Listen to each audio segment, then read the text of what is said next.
Hey everybody, it's Tom from HIDprojectors.com. This is a quick how-to tutorial on installing a set of the CCFL Angel Eyes into the monster shrouds. So you get the monster shroud right here. This is everything that should come with your kit. We're just going to do one, by the way. You've got the aperture cover. You've got your trim ring back here that holds the larger angel eye in place. This is your dual inverter that'll connect both angel eyes in. This here is the power and ground wire that'll connect to the other side of the inverter. You got a couple screws back here for the larger trim ring. You've got a plug that you'll need to install once you get the angel eyes installed into your vehicle, or your headlight rather, and then your large and your small ring. So I'm going to try to do this one-handed, so bear with me here. But first step here is to take your small angel eye ring. We're going to install that one first. So you'll see on the monster shroud, and I probably should stop here. If you guys are installing these, this shroud is a large shroud. You'll see it's a real aggressive looking shroud. You can go ahead and paint this, or you can install it as is. You'll want to do a check first on your vehicle to make sure this is going to sit flush without hitting your headlight bowl.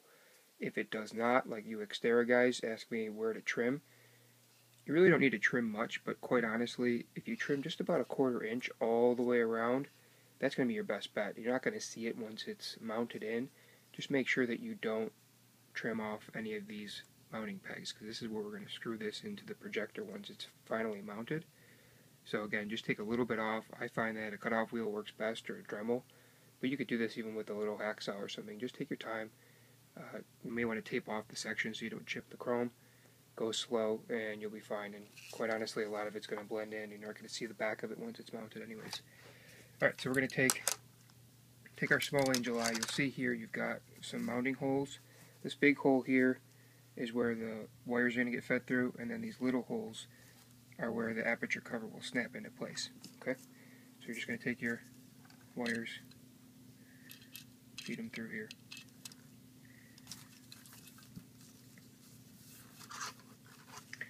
And when that's fed through, let me try to set this up here so you guys can see it.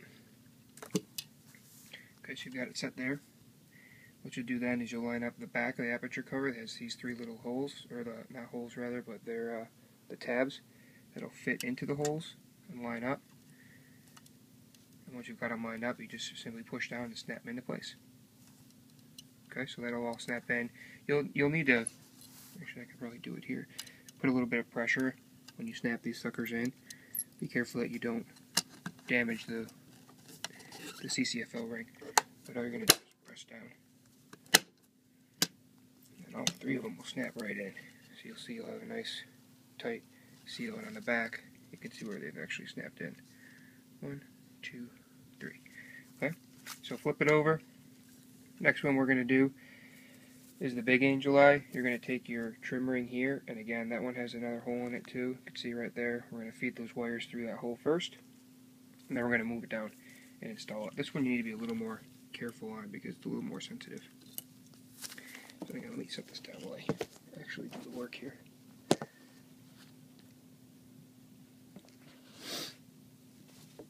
If you guys can see, that's going to fall on me. Hold please. Alright, so I'm just feeding the wires through the little ring right now. Sorry, I didn't get the tripod set up this morning.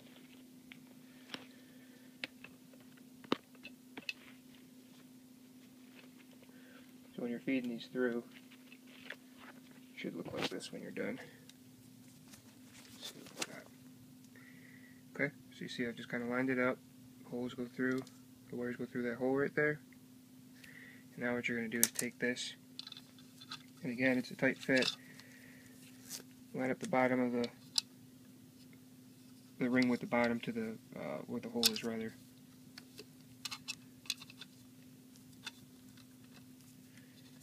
And then that just pushes down. That's where you want to go very slow, because if you force it, you're going to end up cracking the ring here. I'm sorry guys, this is a lot easier with two hands. I think you get the point here. You're going to slide this down little by little by little. See, I'm just kind of giving it a little bit of a nudge until you get it all lined up. Then you're going to take your 2 screws here that came with the kit. You only need 2. Find 2 holes that you like. I usually go other side, one side of each. Take your screwdriver, just snug them down. They don't have to be flush or anything. If you hear a little bit of rattling, that's okay. If that bothers you, you can put a little bit of silicone in there to help it from moving around. But once it's mounted, it's going to look like that. Okay, so you can see back here in the second vent, I've got the Angel Eye kind of peeking through. And what you're going to do is actually finish installing this onto your projector, which I'm not going to show you guys because it's just 2 screws. Again, you don't have to use all 4. Screws come with the kit. Then your projector goes into the housing. You feed all these white wires through. Once you're done, you fed them through, not before. Then you're going to take this plug here, right, and the back of the wires are going to go through. If you can see this part, I'll try to zoom out. Okay, so take a look at that. You're going to feed the wires through this side, right? You can focus in to the back side, and the part where the tab is the top. And again, with the wires, you don't have to worry about left or right, but you do have to worry about top or bottom. If you look very, very closely, there's going to be a little tab that's bent up. That's the top. So fit those through. They'll kind of click into place. Then once you've actually installed them, they'll click back into these male plug receptacles. The back of the inverter is going to have your red and black wire here, which is going to simply plug into here. That goes to a ground. The black one rather goes to the ground. The red one goes to the power. You can use your parking lights, and that's it. Once you power them up, you'll have Angel Eyes. I won't even show you that because I could do it real quick here. So I'm just going to plug these in without installing the plugs, just to test them. This is what I do when I bench test this stuff before everything goes out.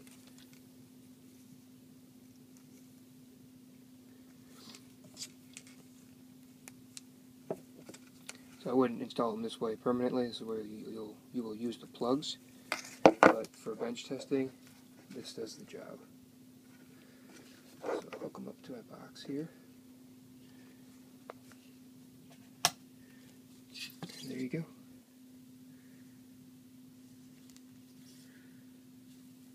That's all there is to it. So I hope that helps you guys. I know it seems a little bit daunting when you're trying to lay everything out, but really step by step it's quite simple. Alright? Thanks. If you guys have any questions, email me, HIDprojectors@gmail.com. Check out the website, HIDprojectors.com, for all your retrofitting needs.